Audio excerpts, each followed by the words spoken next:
O caso de hoje é muito recente. Aconteceu no dia 11 de novembro de 2023, em Fossó, província de Veneza. Esse caso provocou uma considerável indignação nos italianos e gerou muitas manifestações públicas e estimulou um vasto debate sobre o tema do feminicídio. Olá, bem-vindos ao canal. Uma vez por semana eu conto histórias de crimes reais, principalmente ocorridos na Itália, mas de outros países também. Vamos para o caso de hoje. Giulia Cecchettin nasceu em Pádua, na região de Vêneto, no dia 5 de maio de 2001.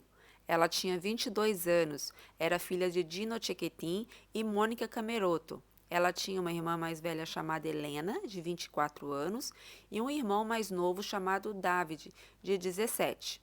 A família morava em Vigonovo, um comune italiano de 9.797 habitantes que fica na província de Veneza, na região de Vêneto.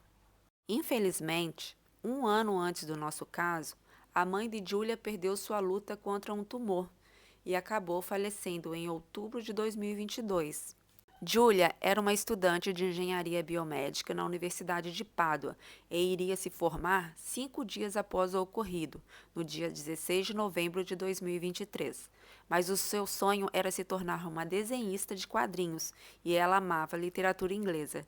Durante os estudos universitários em Pádua, Giulia conheceu Filippo Turetta, nascido em Pádua em dezembro de 2001, seu colega de curso com quem ela iniciou uma relação amorosa que durou cerca de um ano e terminou em agosto de 2023. Os dois jovens continuaram a ter contato mesmo após o fim da relação.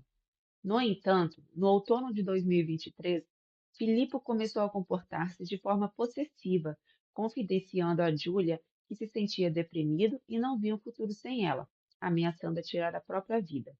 Giulia continuou saindo ocasionalmente com ele, pois ela temia gestos extremos da parte dele, mesmo tendo confidenciando que sentia a pressão do ex como uma chantagem.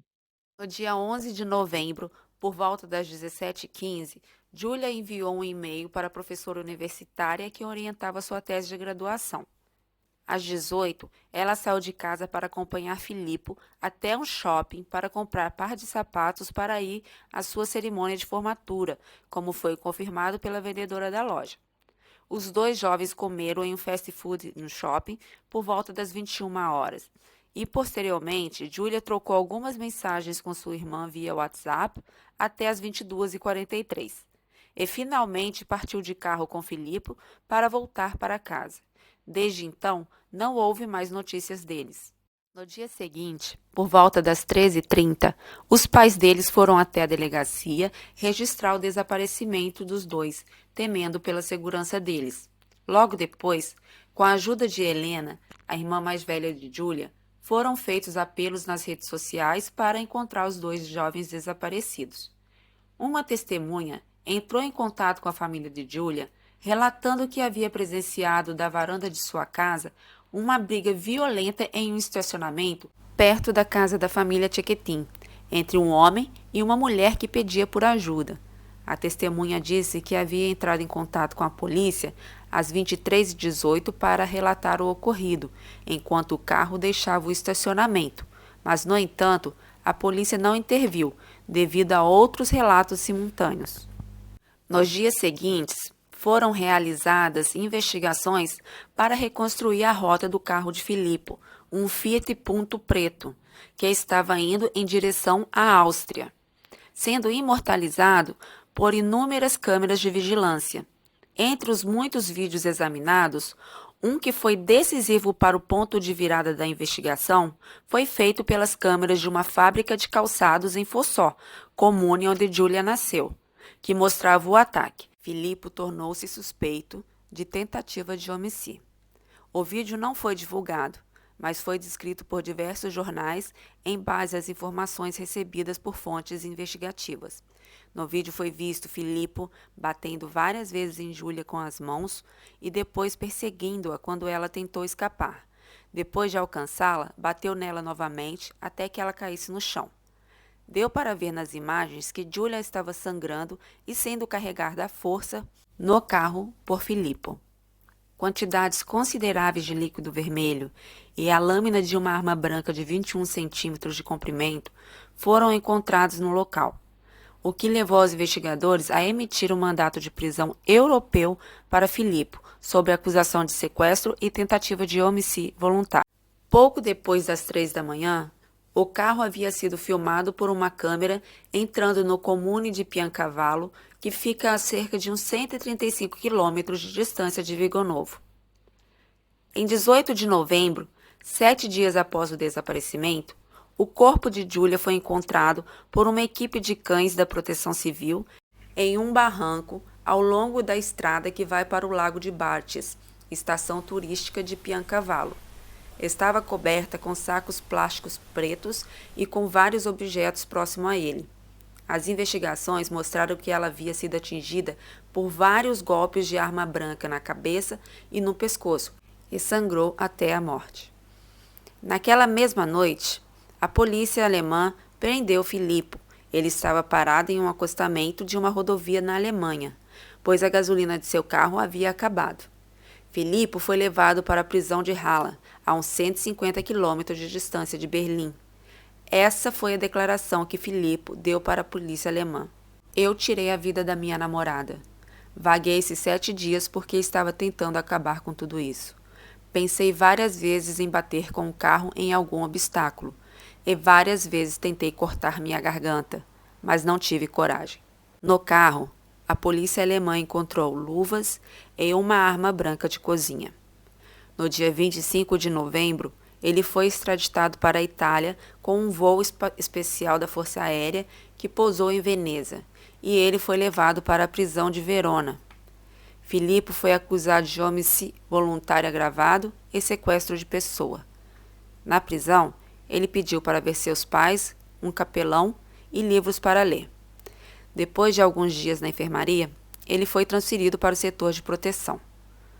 Na segunda-feira, 27 de novembro, ele teve uma segunda reunião com seu advogado para decidir sobre a sua linha defensiva, enquanto aguardava o interrogatório de garantia perante o juiz de instrução na terça-feira, 28 de novembro, diante do qual ele decidiu fazer declarações espontâneas.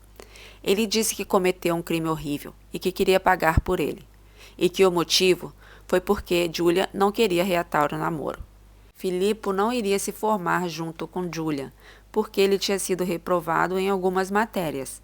E de acordo com o relato que os tios de Giulia deram a um jornal, Filippo não aceitava que ela se formasse antes dele, porque temia que ela se afastasse, pois eles não se veriam mais na faculdade.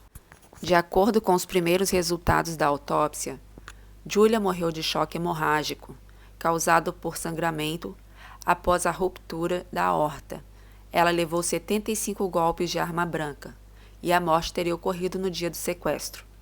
No dia 5 de dezembro de 2023, o funeral de Giulia foi celebrado na Basílica de Santa Giustina, em Pádua, na presença de cerca de 8.000 pessoas e autoridades civis e militares, incluindo o ministro da Justiça, Carlo Nordio, e o presidente da região de Vêneto, Luca Zaia.